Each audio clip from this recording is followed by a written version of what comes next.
আরে স্নান করতে যা। কেন স্নান করবো? গা থেকে তো মনে হয় ইঁদুর মরা গন্ধ বেরোচ্ছে। কি ধরনের অসভ্যের মতো কথা বলে?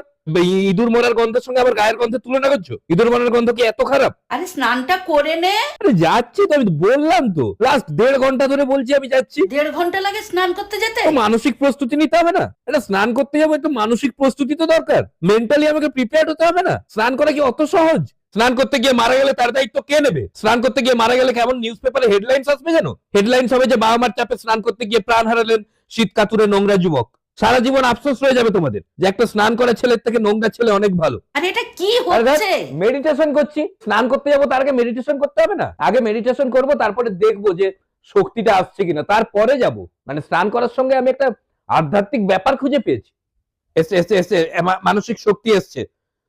স্নান করতে বেরোবো, এক্ষুনি যাবো স্নান করতে। তুমি এক কাজ করো, তুমি জল গরম করো, আর ওই জলের সঙ্গে যে ঠান্ডা জলটা মেশানো হবে ওটাও গরম করো।